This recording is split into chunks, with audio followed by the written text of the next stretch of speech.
Abra sua Bíblia no livro de Romanos, no capítulo 5.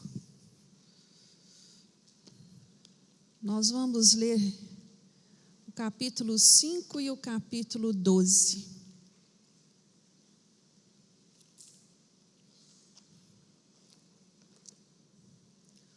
Romanos capítulo 5, você pode se sentar?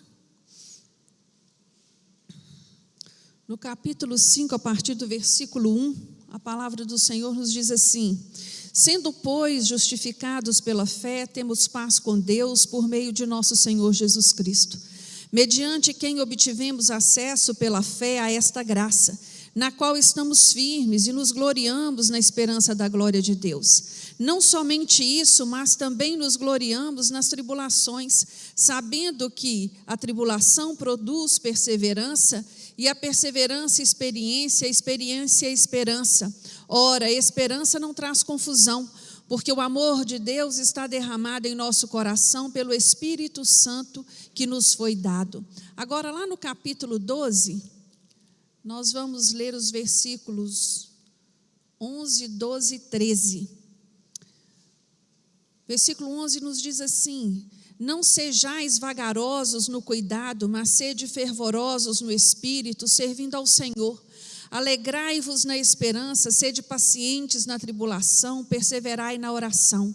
Partilhai com os santos nas suas necessidades, segui a hospitalidade. Feche os seus olhos, assim sentado como você está.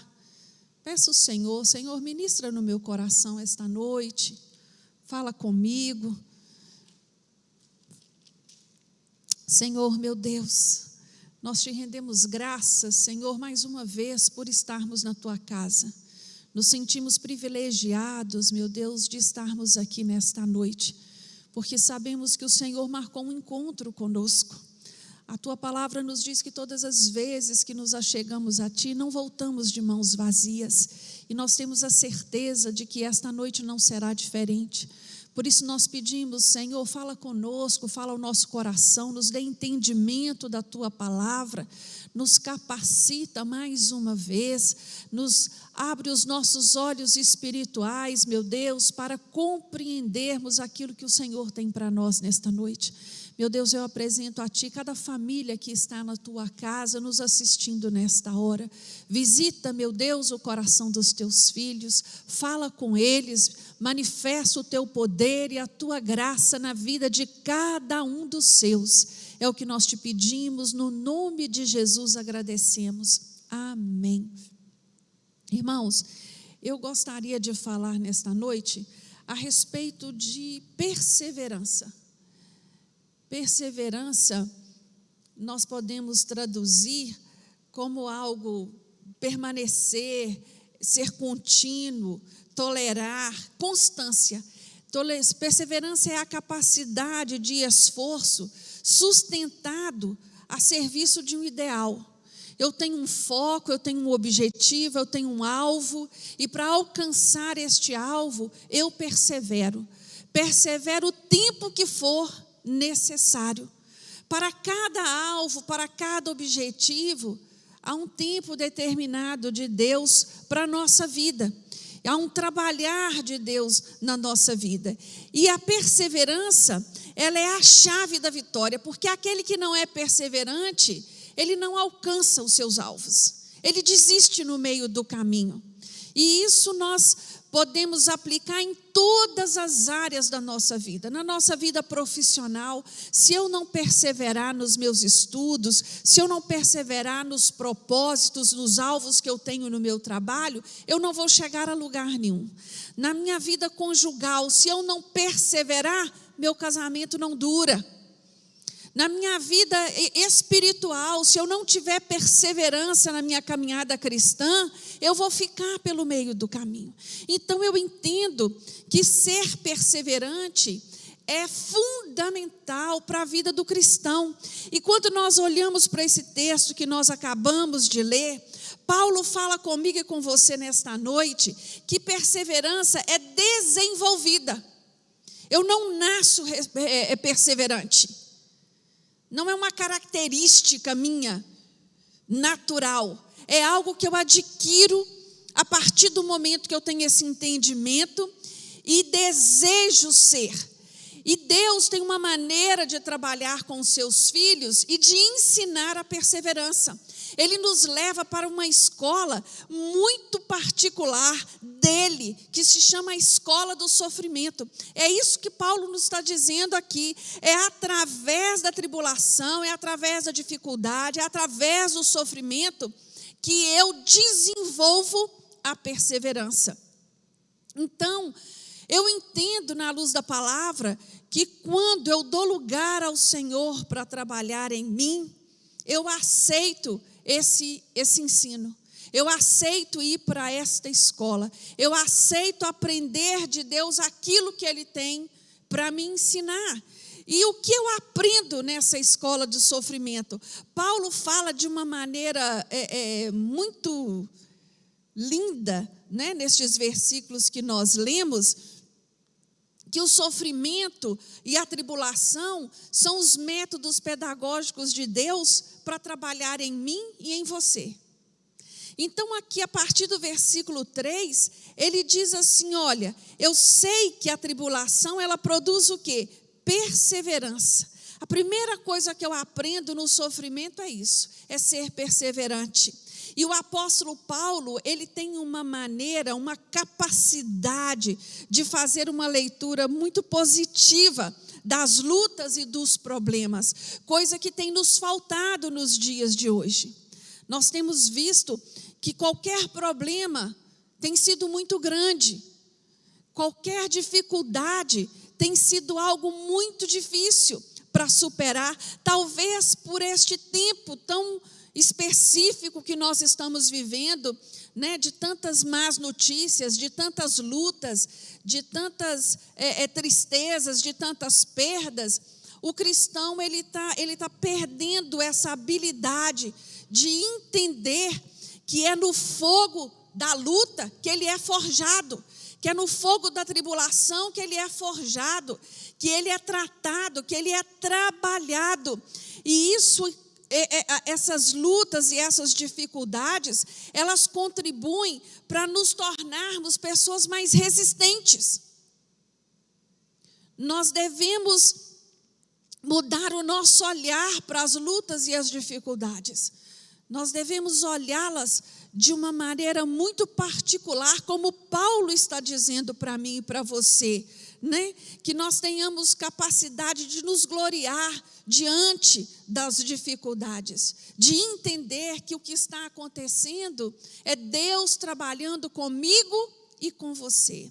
Eu entendo também que a tribulação, ela produz em mim esperança. E a esperança, ela não traz confusão. A esperança, ela desenvolve em mim maturidade. Ela desenvolve em você a maturidade a partir das suas experiências. Hebreus, no capítulo de Hebreus, capítulo 6, versículo 19, o autor de Hebreus vai dizer que a esperança, ela é como uma âncora na minha vida e na sua. E isso é muito lindo, essa comparação que ele faz, porque a esperança, ela nos deixa firmado, ela nos deixa equilibrado. E quando eu me deparo com as lutas, eu me deparo com as dificuldades, eu não fico ao bel prazer dos ventos da tempestade. Eu sei que eles vão bater, mas eu vou estar ali firmado na promessa do Senhor. Ele diz para mim que a tribulação, ela produz em mim experiência. E a experiência é algo tremendo, porque eu falar de algo que eu ouvi dizer é diferente de eu falar de algo que eu experimentei e que eu vivi, não é? Quando eu testemunho de cura, a cura que eu experimentei, a minha experiência vai falar com graça e com poder.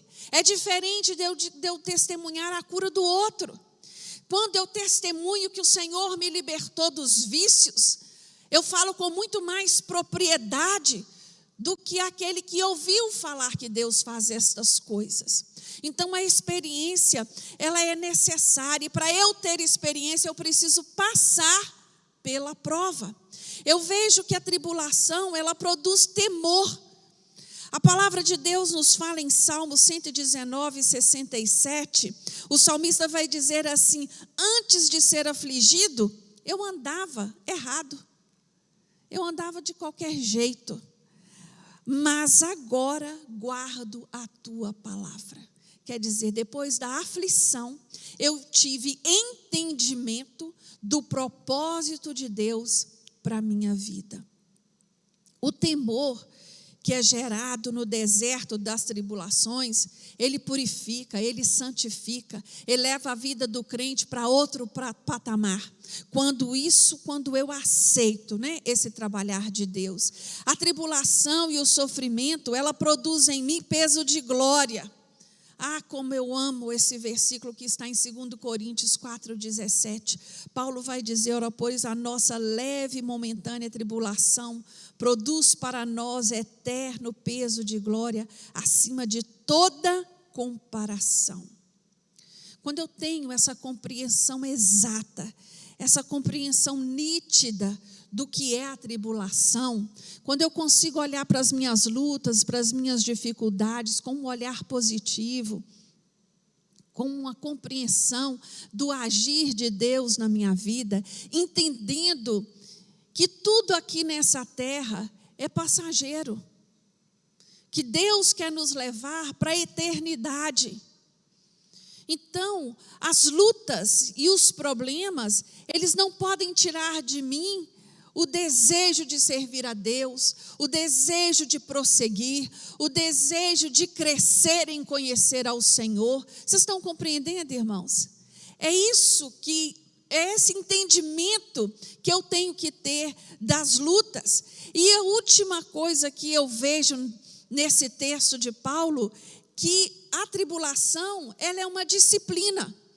E Deus, como Pai e Mestre, Ele sabe quais as áreas da minha vida e da sua vida precisam ser tratadas, precisam ser disciplinadas, precisam ser transformadas. Deuteronômio 8,5 diz assim: olha, reconhece, portanto, em teu coração, que como um pai castiga seu filho, assim te castiga o Senhor teu Deus. Deus, todo aquele que ele recebe como um filho, ele vai corrigir. Todo aquele que ele recebe como um filho, ele vai disciplinar, ele vai tratar. Então, que você possa, nesta noite, mudar a sua perspectiva a respeito do sofrimento. E é importante eu olhar para mim e ver se eu sou capaz de reconhecer as características de uma pessoa perseverante. Porque quando nós olhamos para a Bíblia registra vários exemplos de homens e mulheres que perseveraram na fé, que perseveraram aguardando a promessa do Senhor. No Salmo 40, nós encontramos Davi, logo no primeiro versículo, dizendo: esperei com paciência no Senhor. Em outras palavras, perseverei, aguardei de Deus, e Ele se inclinou para mim e ouviu o meu clamor. Davi, ele tem um testemunho de perseverança muito grande para nos ensinar, de quando ele recebe uma promessa da parte de Deus, até o dia que ele toma posse desta promessa. Nós olhamos para a Bíblia e encontramos Abraão. Abraão recebe uma promessa do Senhor e aguarda 25 anos para esta promessa ser cumprida na vida dele e da sua esposa Sara. Nós olhamos para a vida de José. José recebe uma promessa de Deus, que Deus iria colocá-lo sobre cabeça, sobre a sua família. E olha tudo que José passou, e ele perseverou na sua fé. José foi vendido, foi traído, foi aprisionado, mas ele não abriu mão da promessa que o Senhor tinha para a vida dele. São tantos outros, mas eu gostaria de falar com você sobre as características de uma pessoa perseverante no exemplo de Noé.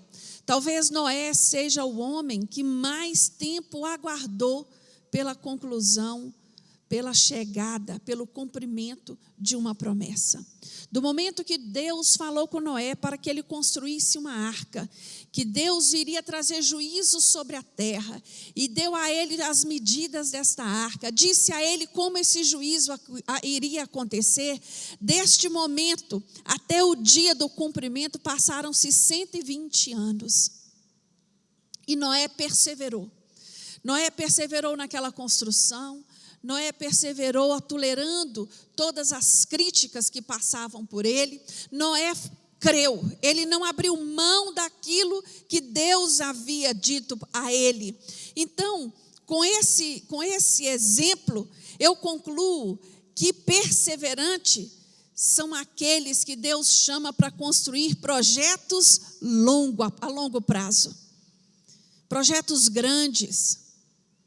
Deus, Ele nos conhece, Ele jamais convocaria alguém para um projeto tão grandioso que não tivesse esse caráter, que não revelasse essa força de determinação. Imagina se Noé desistisse depois de 20 anos, depois de 30 anos, depois de 100 anos, e dissesse, não, eu não vou desistir, porque isso não vai dar em nada não. Já tem 100 anos que eu estou aguardando. Toda a sua família teria sido consumida ali também, inclusive ele. Eu entendo que uma das características de um homem e de uma mulher perseverante é aquela que mantém o foco no alvo. As pessoas que não se desenvolvem a capacidade de se esforçar para atingir um ideal, perdem o foco e se perdem na caminhada. Às vezes nós ouvimos falar de pessoas que eram tão envolvidas com a obra do Senhor, que amavam a casa do Senhor e que hoje estão aí, longe da presença de Deus. Perderam o foco na caminhada. Começaram a olhar para o homem, para as dificuldades. Começaram a olhar para o lado e ficaram à beira do caminho.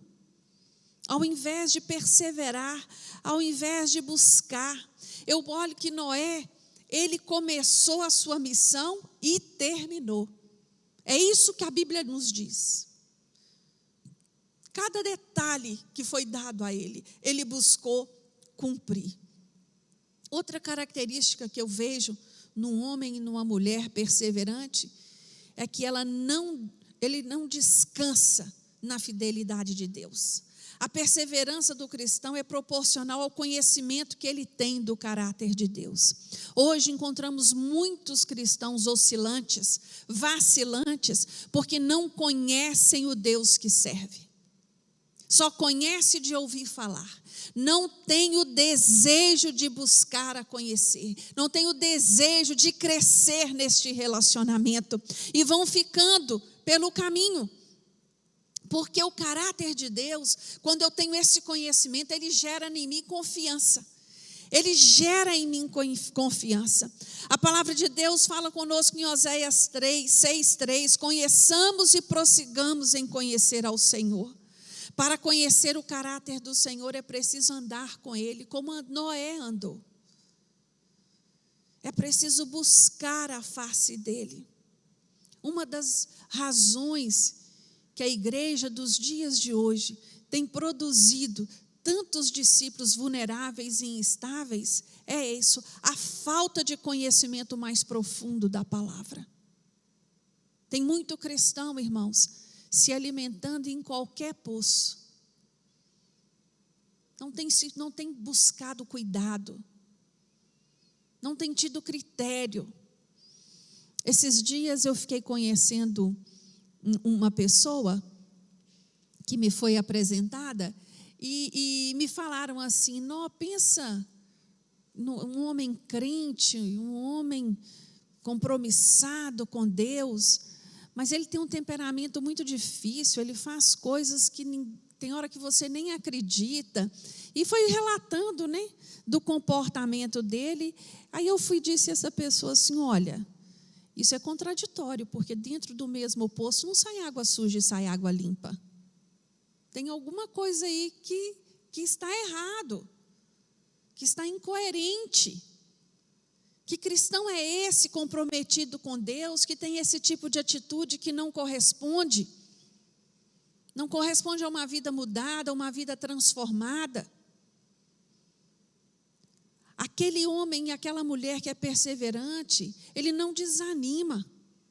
Pelo contrário, ele entende que é necessário prosseguir em conhecer ao Senhor. Uma das características do perseverante é que ele é otimista. Eu fico pensando as críticas que Noé deve ter ouvido durante a construção da arca. Pessoas que deveriam deslocar da sua casa para ir lá só para fazer chacota dele, para dizer para ele que ele estava louco, para dizer para ele que aquilo era absurdo. E ele continuou focado. Sabe por quê? Porque o perseverante, ele tem fé. E a fé é uma certeza das coisas que não se veem. Noé tinha convicção daquilo que Deus havia dito para ele. Irmãos, hoje mais do que nunca, nós precisamos desenvolver em nós esta convicção, esta fé, que apesar de tudo, apesar das circunstâncias, apesar de todas as coisas que temos visto e ouvido, nós cremos no impossível de Deus. Nós cremos no cuidado de Deus. Nós cremos na resposta de Deus. Não são as notícias que vão determinar a minha fé, que vão direcionar a minha caminhada. Não estou dizendo que você tem que ser ignorante, alheio ao que se está passando. Mas estas coisas não podem tomar conta de você de tal forma que você seja incapaz de ver e reconhecer o mover e o agir de Deus. Eu vejo que o perseverante, ele sabe lidar com os pessimistas. Ele sabe anular, né, aquelas críticas. Porque o pessimista, irmãos, se você der lugar para ele vai drenar toda a sua energia. Ele vai sugar toda a sua energia. Porque ele traz com ele um espírito de derrota. Ele distorce a visão de Deus. Ele tira o ânimo de qualquer um. O perseverante, ele é uma pessoa que se torna canal de bênçãos para a sua vida e para a vida dos que estão à sua volta. Foi isso que Noé fez. Quando você é perseverante, você luta pela sua família. Você não se entrega diante das circunstâncias. Você continua crendo na resposta e na promessa de Deus. Se Deus prometeu, se Deus falou com você, Ele é fiel para cumprir. E a última característica que eu vejo no perseverante é de que ele não desiste com facilidade. Os homens que fizeram história e realizaram seus sonhos foram aqueles que perseveraram. Você não vai encontrar nenhuma pessoa que idealizou um projeto, que conquistou, que disse assim, com pouco tempo eu desanimei. Quando deu 1, 2 anos, eu não vi nada acontecer, eu resolvi desistir. Nós temos que buscar anular na nossa vida os inimigos da perseverança.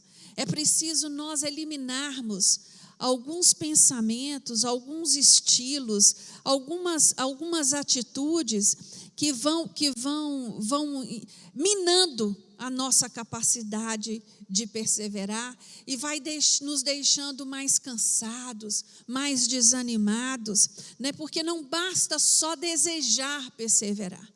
Não basta só eu ter entendimento, mas é necessário eu ter atitude, é necessário eu ser tenaz naquilo que eu preciso ser.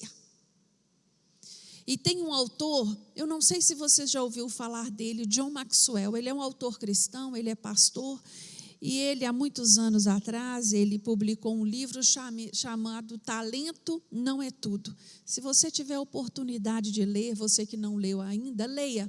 É um livro muito edificante e ele vai falar disso. Não basta você só ter talento. Você precisa perseverar.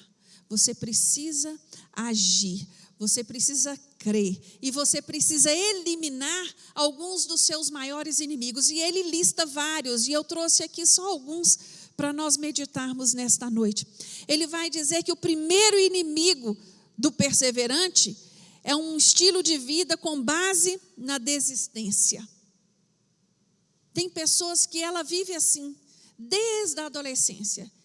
Vê dificuldade nos estudos, desiste, vê dificuldade no vestibular, desiste, e vai enfrentando as dificuldades à medida que vai crescendo, vai desistindo.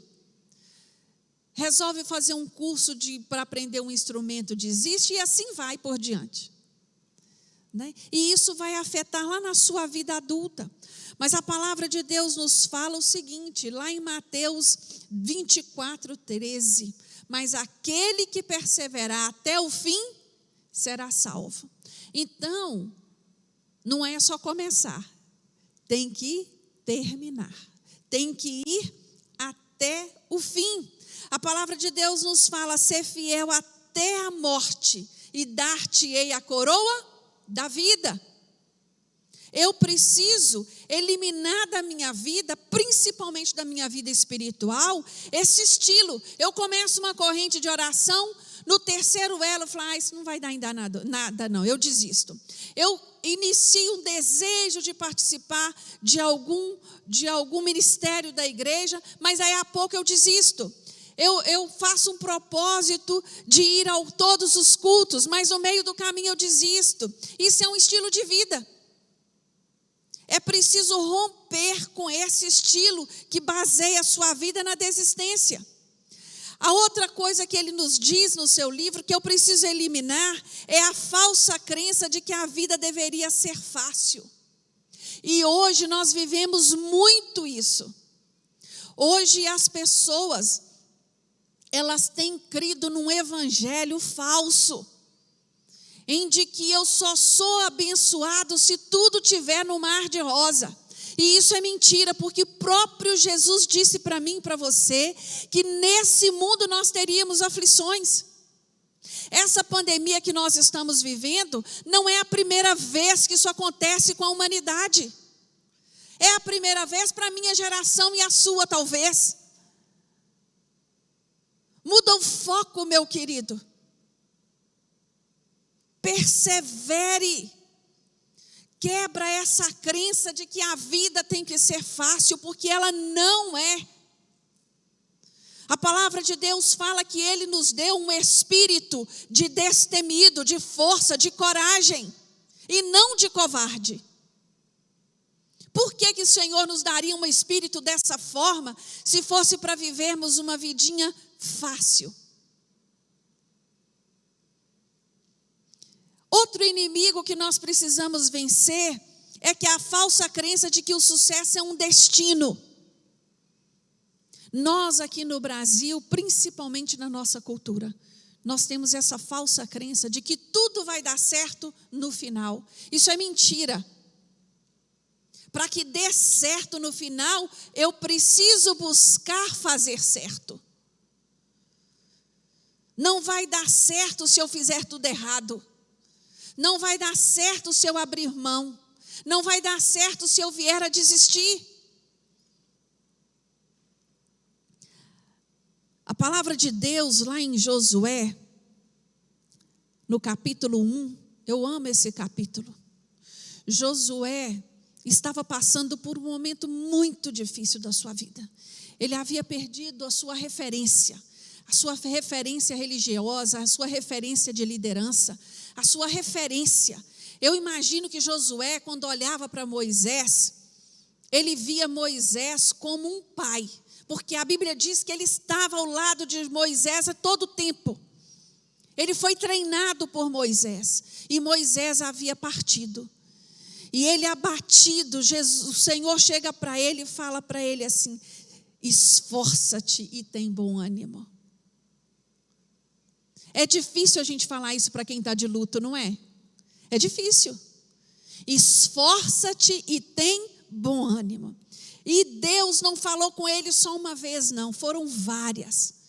E no final ele vai dizer a ele: tão somente esforça-te e tem bom ânimo.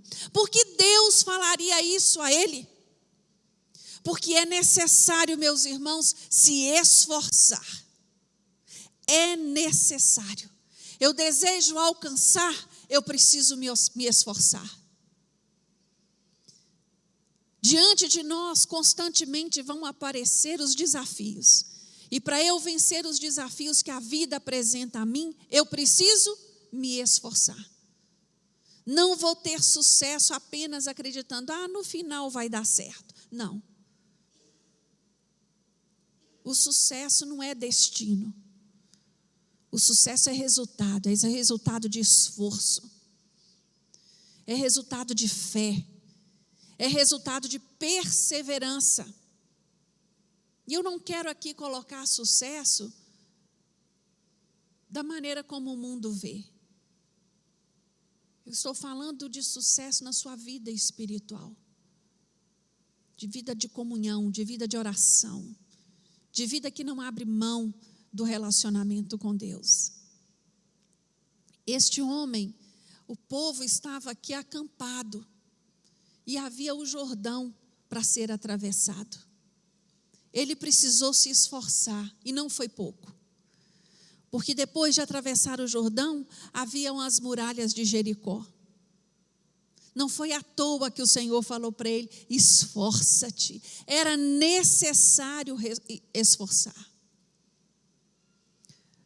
Irmãos, é necessário nós eliminarmos da nossa vida a falta de resistência. Há um momento de Jesus com seus discípulos, lá no capítulo 10, no versículo 22, que ele vai dizer aos seus discípulos, e odiados de todos sereis por causa do meu nome, mas aquele que perseverar até o fim será salvo. E odiados de todos. Além de nós lidarmos com as resistências e as dificuldades da vida, na sua natureza, nós ainda temos que lidar com as nossas lutas e resistências no mundo espiritual. Aliás, é vencendo no mundo espiritual primeiro que eu venço aqui no dia a dia. Paulo vai dizer com muita propriedade em Efésios que nossa luta não é contra carne nem sangue.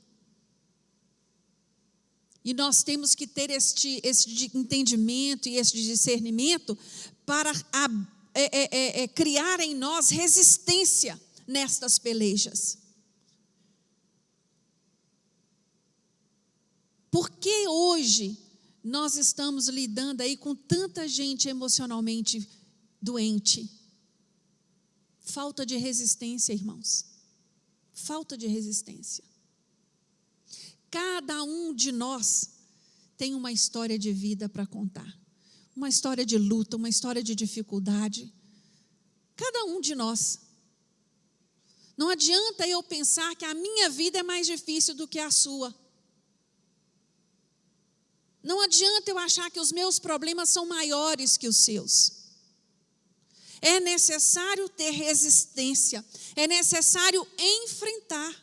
E o último inimigo dessa lista que eu trouxe para vocês, que nós precisamos eliminar da nossa vida, para que nós possamos ser pessoas perseverantes, é a falta de visão. Nós entendemos, na luz da palavra, que tudo é criado aonde? Aqui. Né? Primeiro eu crio uma visão imaginária dos meus projetos. Não é assim? Quando eu sonho com uma carreira, quando eu sonho com uma casa, quando eu sonho com um carro, primeiro eu idealizo aqui aquilo que eu quero, para depois vir se tornar o alvo, né? Se tornar a realidade. Ele primeiro é criado na nossa mente, para depois se transformar em algo físico. Né? A visão é de onde vem a criação. É daí que vem. E a falta de visão tem sido a causa de fracasso de muitas pessoas. De muitas. porque ela não sabe o que ela quer. Ela não tem um alvo, ela não tem um foco. A Bíblia relata um episódio que eu, em particular, amo demais, que é o encontro de Jesus com um enfermo, com um cego. E Jesus pergunta para este homem, uma pergunta que, quando nós passamos o olho assim rapidinho, parece uma pergunta até tola. Mas nós sabemos que Jesus não faz nada por tolice. E Jesus vai perguntar a este homem: o que queres que eu te faça? Este homem tinha na sua vida uma lista de necessidades em resultado da sua deficiência. Mas ele foi categórico ao responder: que eu volte a ver, que eu tenha visão, que eu seja curado do mal que eu estou passando por ele, que é a minha vista.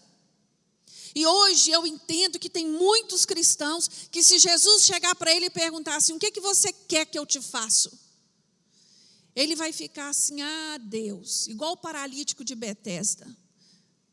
Ah, eu não sei, porque eu estava esperando isso, porque eu pus minha confiança no fulano, porque eu esperei assim, que eu esperei assado. Mas a resposta objetiva, uma pergunta objetiva, ele não tem. Falta de quê? De visão. Falta de objetivo, falta de foco. Hoje, mais do que nunca, nós cristãos precisamos ajustar o nosso foco em Cristo Jesus, porque se nós colocarmos a nossa vista no que está aí fora, nós não vamos conseguir dar um passo. E a palavra do Senhor para a minha vida e para a sua vida hoje é de que é impossível construir uma vida, uma história digna de ser contada sem a virtude preciosa da perseverança.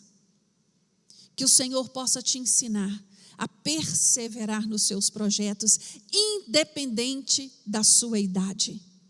Independente, porque a palavra de Deus nos fala em Isaías que os velhos ainda darão frutos.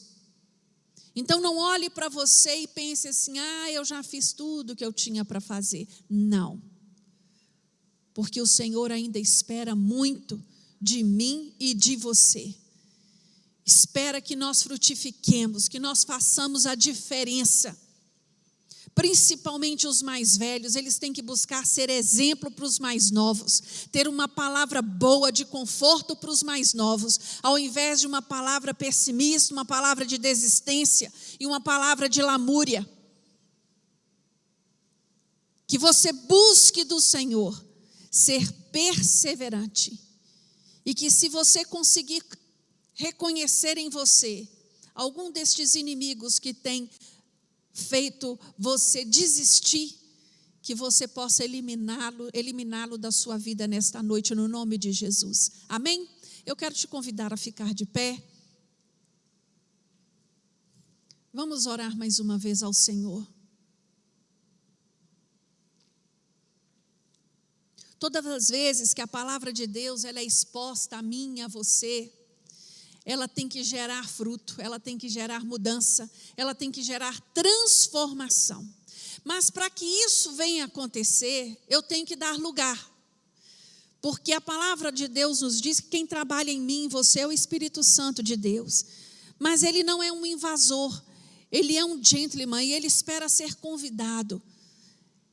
Ele espera encontrar espaço, o espaço que você vai dar a ele.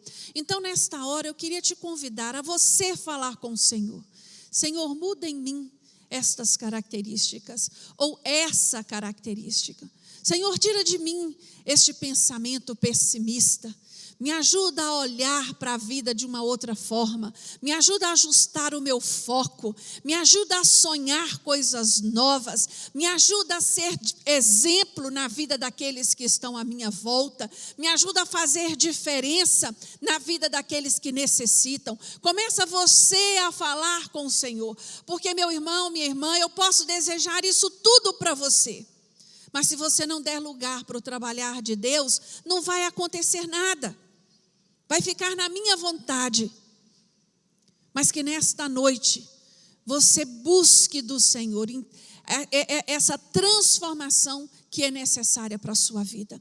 Senhor, meu Deus, nós queremos, meu Deus, te agradecer pela tua palavra.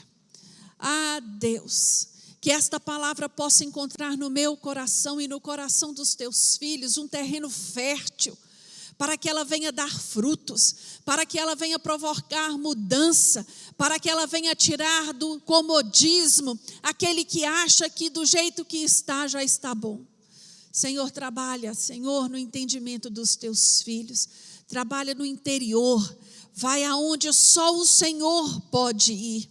Que cada um dos teus filhos que está nos ouvindo nesta noite dê lugar ao Espírito Santo de Deus para trabalhar. Meu Deus, queremos fazer diferente, queremos ser pessoas perseverantes, queremos ter um foco ajustado.